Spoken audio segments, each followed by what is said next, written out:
बात करने वाले हैं स्टेट गवर्नमेंट एग्जाम्स और एसएससी,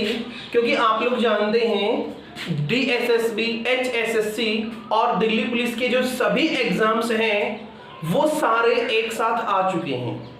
तो एक बच्चे को किस प्रकार से उन एग्जाम्स की तैयारी करनी चाहिए और लॉन्ग टर्म और शॉर्ट टर्म एग्जाम्स जो सब्जेक्ट है आप लोगों का वो कैसे प्रिपेयर करें, एचएसएससी की आप लोगों को आज से प्रिपरेशन करनी चाहिए या एसएससी की प्रिपरेशन आप लोगों को करनी चाहिए, इस बारे में हम इस वीडियो में बात करने वाले हैं। चलिए तो वीडियो को स्टार्ट करते हैं। सबसे पहले मैं यहाँ पे बात करता हूँ, एक तो आप लोगों का डीएसएसबी का एग्जाम है, एक आप लोगों का है हरियाणा पुलिस एसआई का है, जैसे कोई भी स्टेट बोर्ड एग्जाम है या फिर जैसे दिल्ली पुलिस है, राइट। इनका आप लोगों ने कैसे प्रिपरेशन करना है, तो मैं यहाँ पे आप लोगों को बुक्स या कोई और स्ट्रेटेजी के बारे में बात नहीं करूंगा, मैं यहाँ पे कॉमन बात करूंगा जो सभी बच्चों को जाननी चाहिए, जिसमें सबसे पहले मैं बात करता हूं यहाँ शॉर्ट टर्म एग्जाम्स क्या होते हैं।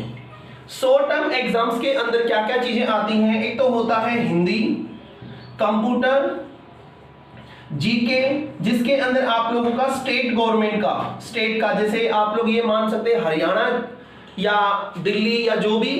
लेकिन राजस्थान का जो जीके वो थोड़ा सा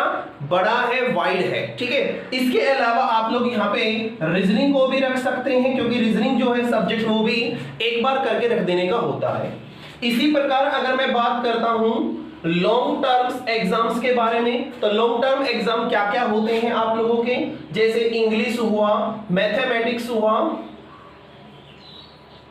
ठीक है, ये आप लोगों के लॉन्ग सब्जेक्ट्स में आते हैं। इसके अलावा आप लोग यहाँ पे जीएस भी मान सकते हैं, जनरल साइंस, ये भी एक वाइड सब्जेक्ट है, लॉन्ग टर्म सब्जेक्ट के अंदर काउंट होता है, राइट। अब देखिए ज्यादातर बच्चे क्या गलती करते जिससे उनका जो सिलेक्शन है वो नहीं हो पाता,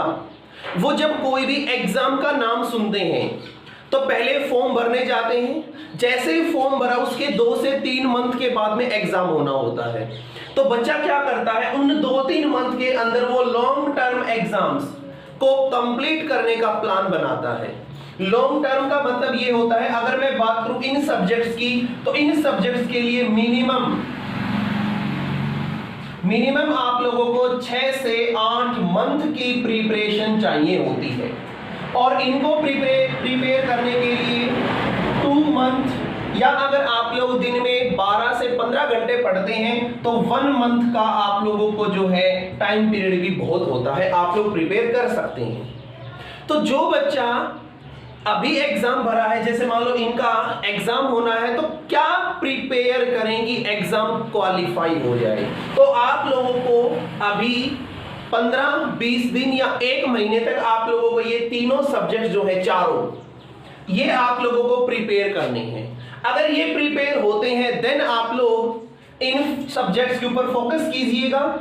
अब मैं यहाँ पे क्या बताने वाला हूं कि इनमें से आप लोगों को कौन से सब्जेक्ट के लिए क्या प्रिपेयर करना है। इस एग्जाम के लिए आप लोग एक बात बताइए मेरे को, जब भी आप लोग एग्जाम देने जाते हैं वहां पे पेडालॉजी तो हो जाए, वो बहुत ही इंपॉर्टेंट होता है,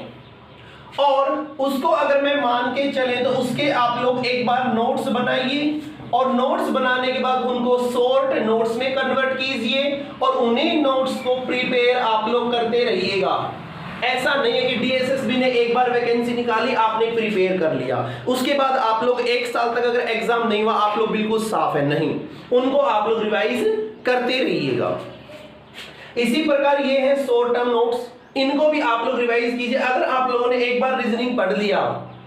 तो आप लोगों को बार बार रीजनिंग पढ़ने की जरूरत नहीं है, क्योंकि इसके अंदर कोई नया टॉपिक, नया कोई ऐसा कंसेप्ट ऐड नहीं हो रहा होता है। सिमिलर वे में अगर मैं यहाँ बात करूँ तो आप लोगों को अगर मैं बताऊं तो इंग्लिश के लिए आप लोगों को 1.5 घंटे का वोकैब होना चाहिए, इसी प्रकार 1.5 घंटे का आप लोगों को ग्रामर करना चाहिए, 3 घंटा इस सब्जेक्ट को आप लोग देना चाहिए। जैसे मैथमेटिक्स है 2 आवर का टाइम इसको भी देना चाहिए, इसी प्रकार 2 आवर का जीएस को भी टाइम देना चाहिए, तब जाके आप लोगों की जो प्रिपरेशन है वो बन पाएगी। तो अगर यहाँ पे मोटे मोटे अगर मैं हावर्स की बात करूं तो 7 से 8 घंटे आप लोगों को लॉन्ग टर्म सब्जेक्ट्स के लिए देना चाहिए। आप लोगों ने कहावत सुनी होगी, जिस बच्चे का एक एग्जाम क्वालिफाई होता है वो सभी एग्जाम्स को क्वालिफाई कर लेता है। क्या कारण है? उसका कारण है लॉन्ग टर्म सब्जेक्ट्स। जिस बच्चे के लॉन्ग टर्म सब्जेक्ट्स अगर पूरे हैं, कंप्लीट आता है, इसमें अगर उसकी अच्छी खासी प्रिपरेशन है, ये प्रिपेयर करना उसका 2 महीने का काम है, बाकी एग्जाम्स में कुछ बचता नहीं है। अब हम बात कर लेते हैं इन तीनों में क्या डिफरेंस है, बच्चे को कौन सी प्रिपरेशन करनी चाहिए। जो एसएससी का एग्जाम होता है उसके अंदर आप लोगों का जो है लॉन्ग टर्म सब्जेक्ट जो है उनका वेटेज ज्यादा होता है। सो अगर आप लोगों का लॉन्ग टर्म सब्जेक्ट अगर प्रिपेयर है देन आप लोग एसएससी का एग्जाम दीजिएगा। लेकिन जिन बच्चों को नौकरी आज ही चाहिए, अभी जॉब चाहिए, बस जैसे तैसे भी करके हरियाणा कांस्टेबल या कोई भी इक्विवेलेंट जॉब मिल जाए, उन बच्चों के लिए शॉर्ट टर्म एग्जाम्स कंप्लीट करके अपना थोड़ा बहुत इन पे फोकस करना चाहिए। वो इन स्टेट गवर्नमेंट एग्जाम्स को प्रिपेयर कर सकता है।